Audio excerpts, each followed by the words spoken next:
On parlait déjà de catastrophe humanitaire à Gaza. La suite risque d'être encore pire pour les civils. Ce mardi, le Qatar affirme qu'aucune aide humanitaire n'est entrée depuis le 9 mai. Un drame alors que les bombardements sont incessants dans la bande de Gaza. Bonjour Ludovic de Foucault, on vous retrouve en direct de Jérusalem. Ces dernières heures, des chars israéliens ont été aperçus et les habitants disent qu'ils ont avancé dans l'est de Rafah.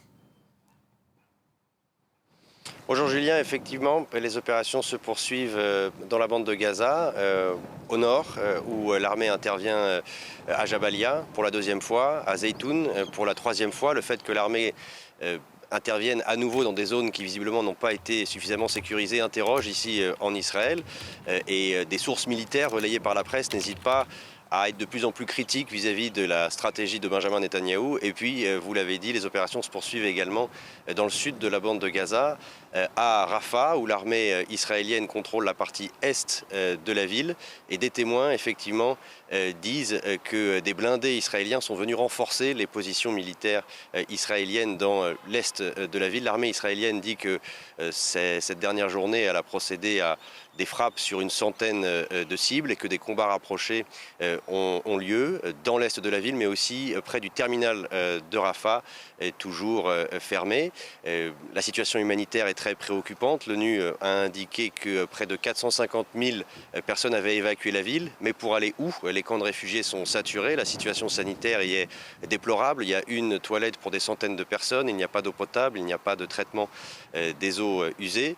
Et puis au niveau diplomatique, l'Égypte aujourd'hui indique qu'elle est désormais prête à dégrader ses relations avec Israël du fait de cette intervention à Rafah.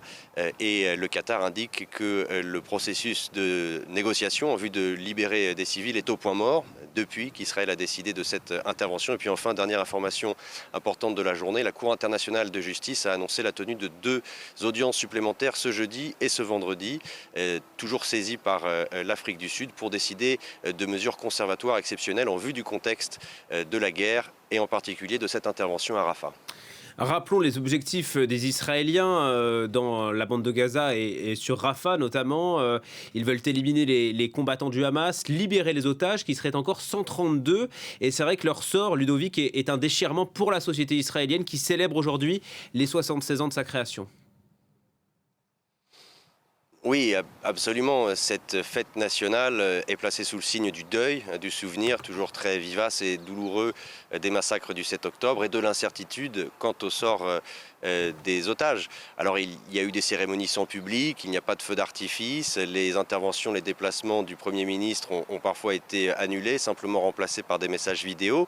Et puis c'est aussi une journée où on voit beaucoup d'activisme politique.